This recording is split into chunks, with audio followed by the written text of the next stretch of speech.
क्या हो अगर मैं आपसे कहूँ कि लाइफ के सबसे बड़े रिग्रेट्स गलत डिसीजन लेने से नहीं आते, बल्कि डिसीजन ही ना लेने से आते हैं। लाइफ में इनडिसिसिव रहने से आते हैं। सोचो, क्या मुझे जॉब चेंज करनी चाहिए या नहीं, बिजनेस स्टार्ट करना चाहिए, ये करियर चूज करूँ या वो, नई सिटी में शिफ्ट हो जाऊँ या फिर उस ड्रीम को परस्यू करूँ जो सालों से सिर्फ एक आइडिया बना हुआ है।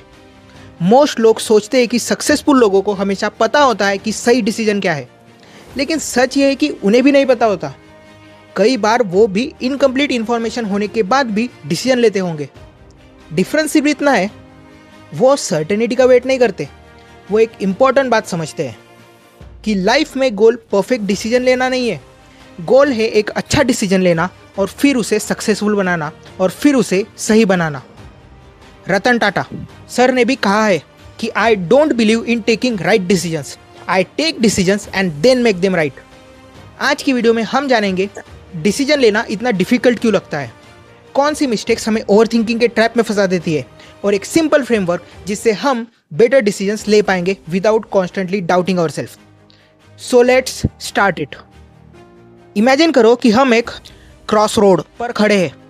एक रोड लेफ्ट जा रही है, एक रोड राइट, लेकिन चूज करने की जगह हम वही खड़े रहते हैं। मिनट्स पास होते हैं, फिर आवर्स, फिर डेज, और कुछ भी चेंज नहीं होता। रियल लाइफ में भी एग्जैक्टली यही होता है। मोस्ट लोग डिसीजन इसलिए नहीं ले पाते क्योंकि उनके पास नॉलेज कम होती है, बल्कि इसीलिए नहीं ले पाते क्योंकि उन्हें गलत डिसीजन लेने का डर होता है, क्योंकि वो गलत डिसीजन लेने से बचना चाहते हैं। ह्यूमन ब्रेन नेचुरली लॉसेस को अवॉइड करना चाहता है। अगर मैं आपको 1000 रुपये दूँ तो आप खुश होंगे, लेकिन अगर आपके 1000 रुपये खो जाए तो उसका दर्द शायद उस खुशी से ज़्यादा होगा। इसी वजह से हम गलतियों को अवॉइड करने में इतने ऑब्सेस हो जाते हैं। इसी वजह से लोग मंथ्स तक लैपटॉप रिसर्च करते रहते हैं, करियर चूज नहीं कर पाते, बिजनेस स्टार्ट नहीं करते, अपॉर्चुनिटीज़ मिस कर देते हैं। उनका गोल बेस्ट ऑप्शन फाइंड करना नहीं होता, उनका गोल होता है रिस्क को कम्प्लीटली एलिमिनेट करना। और लाइफ में ये पॉसिबल ही नहीं है, क्योंकि थोड़ा रिस्क तो हर चीज़ में होता है। चलो एक सिंपल स्टोरी समझते हैं। दो दोस्त कॉलेज से ग्रेजुएट होते हैं, दोनों सक्सेसफुल बनना चाहते हैं। पहला दोस्त हर डिसीजन को ओवरथिंक करता है, वो यूट्यूब वीडियोस देखता है, आर्टिकल्स पढ़ता है, लोगों से एडवाइस लेता है और वेट करता है कि कब उसे 100% सर्टेनिटी मिले। दूसरा दोस्त भी कंफ्यूज होता है, लेकिन वो एक डायरेक्शन चूज करता है और एक्शन लेना शुरू कर देता है। 5 साल बाद पहला दोस्त अब भी पूछ रहा होता है, यार अगर गलत चॉइस हो गई तो। और दूसरे दोस्त ने एक्सपीरियंस गेन कर लिया होता है, न्यू स्किल सीख ली होती है, कनेक्शंस बना लिए होते हैं और उसे पता चल चुका होता है कि क्या काम करता है और क्या नहीं। यहाँ एक पावरफुल लेसन छुपा हुआ है।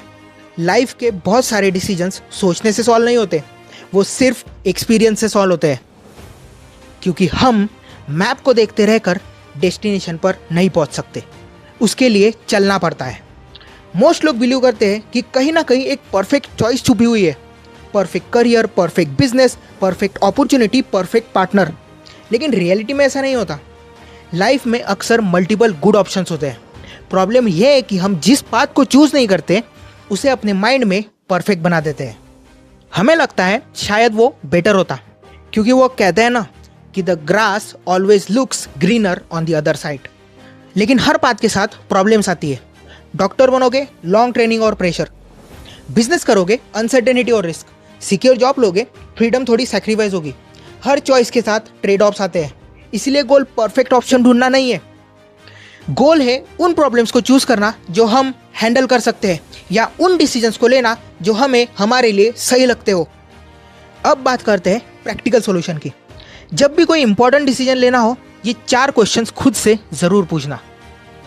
क्वेश्चन नंबर 1, अगर मैं कुछ ना करूँ तो क्या होगा? मोस्ट लोग ऑप्शन ए और ऑप्शन बी कंपेयर करते हैं, लेकिन ऑप्शन सी भूल जाते हैं, और वो है कुछ भी ना करना। खुद से पूछो, अगर मैं अगले 1 साल तक कोई डिसीजन ही ना लूँ तो मेरी लाइफ कैसी दिखेगी? बहुत बार आंसर शॉकिंग होता है, क्योंकि कभी कभी एक्शन लेने का रिस्क कम होता है और स्टक रहने का रिस्क ज़्यादा। क्वेश्चन नंबर 2, क्या ये डिसीजन 5 साल बाद मैटर करेगा? जब इमोशंस हाई होते हैं तो हर चीज़ लाइफ चेंजिंग लगती है। एक रिजेक्शन, एक इंटरव्यू, एक ऑकवर्ड कन्वर्सेशन। लेकिन पूछो, क्या ये 5 साल बाद भी इतना इंपॉर्टेंट लगेगा? मोस्ट केसेस में आंसर होता है नहीं। और ये पर्सपेक्टिव एंजाइटी को इंस्टेंटली रिड्यूस कर देता है। और इसी से हमें ये भी समझ आता है कि ये डिसीजन उतना बड़ा है भी या नहीं। और अगर जवाब हाँ है तो उस डिसीजन को हमें प्रॉपरली सोच समझ कर लेना चाहिए। उस डिसीजन के वर्स्ट केस सिनेरियो और बेस्ट केस सिनेरियो को ध्यान में रखते हुए लेना चाहिए। जिसकी बात हम नेक्स्ट क्वेश्चन में करते हैं, and that is question number 3। इस डिसीजन का वर्स्ट रियलिस्टिक आउटकम और बेस्ट रियलिस्टिक आउटकम क्या होगा? ध्यान दो, वर्स्ट और बेस्ट रियलिस्टिक, ना कि इमेजिनरी। हमारा ब्रेन मूवीज बना लेता है। अगर बिजनेस फेल हुआ तो मेरी लाइफ खत्म, अगर करियर स्विच किया तो सब बर्बाद। लेकिन जब हम रियलिस्टिकली लिखते हैं कि क्या हो सकता है, तो फियर का साइज काफ़ी छोटा लगने लगता है, और जब फियर स्पेसिफिक हो जाता है तो उसे हैंडल करना ईजी हो जाता है। इसीलिए कोई भी डिसीजन लेते वक्त उस डिसीजन का वर्स्ट केस सिनेरियो और बेस्ट केस सिनेरियो क्या हो सकता है, इस पे हमें ध्यान देना चाहिए। वर्स्ट केस सिनेरियो मतलब कि अगर डिसीजन सही नहीं गया तो ज़्यादा से ज़्यादा क्या हो सकता है, और बेस्ट केस सिनेरियो का मतलब होता है कि अगर डिसीजन सही गया तो क्या हो सकता है। इस पे भी हमें ध्यान रखना चाहिए। बहुत से लोग सिर्फ वर्स्ट केस सिनेरियो पर ही फोकस करते हैं, लेकिन बेस्ट केस सिनेरियो को भी हमें ध्यान में रखना चाहिए। क्वेश्चन नंबर 4, कौन सी चॉइस मेरे फ्यूचर ऑप्शंस बढ़ाती है? कुछ डिसीजंस डोर्स क्लोज करते हैं, कुछ नए डोर्स ओपन करते हैं। जब कंफ्यूज हो वो ऑप्शन चूज करो जो न्यू स्किल्स दे, न्यू एक्सपीरियंसेस दे, न्यू अपॉर्चुनिटीज क्रिएट करे, हमारी ग्रोथ को बढ़ाए। बेस्ट डिसीजंस अक्सर फ्यूचर में और भी बेटर अपॉर्चुनिटीज क्रिएट करते हैं। कॉन्फिडेंट लोग कॉन्फिडेंट इसलिए नहीं होते क्योंकि उन्हें सब आंसर्स पता होते हैं। वो कॉन्फिडेंट इसलिए होते हैं क्योंकि उन्हें खुद पर ट्रस्ट होता है। उन्हें पता होता है कि अगर डिसीजन गलत भी निकला तो वो अडेप्ट कर लेंगे, वो उसे संभाल लेंगे, सीख लेंगे और आगे बढ़ जाएंगे। सोचो, हर सक्सेसफुल इंसान ने मिस्टेक्स किए, fail projects, wrong investments, bad decisions, missed opportunities. Difference ये नहीं था कि उन्होंने गलतियां नहीं की, डिफरेंस ये था कि उन्होंने फियर को अपनी लाइफ कंट्रोल नहीं करने दिया। और सबसे इंपॉर्टेंट बात, कॉन्फिडेंस डिसीजन लेने से पहले नहीं आता, कॉन्फिडेंस डिसीजन लेने के बाद आता है। अगर इस वीडियो से एक ही लेसन याद रखना हो तो ये रखो कि लाइफ में परफेक्ट डिसीजन बहुत रेयर होता है, और जो लोग परफेक्ट सर्टेनिटी का वेट करते रहते हैं वो अक्सर वेट ही करते रह जाते हैं।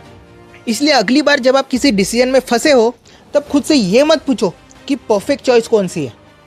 ये पूछो कि जो इन्फॉर्मेशन मेरे पास आज है उसके बेसिस पर बेस्ट पॉसिबल डिसीजन मैं क्या ले सकता हूँ। फिर एक्शन लो, सीखो, एडजस्ट करो और आगे बढ़ो, क्योंकि लाइफ उन लोगों को रिवॉर्ड करती है जो मूव करते हैं, ना कि उन लोगों को जो सिर्फ ओवरथिंक करते रहते हैं। So take the decision, learn and move forward. और हो सकता है जो डिसीजन आप आज तक अवॉइड कर रहे हो वही डिसीजन आपकी लाइफ चेंज कर दे।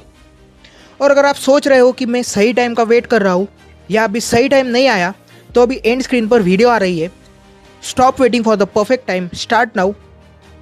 उसे भी आप ज़रूर देखिए, शायद ये वीडियो आपको वो पूछ दे जिसका आप वेट कर रहे हो। मैं आपसे उस वीडियो में मिलता हूँ। Thank you for watching. Let's learn and grow.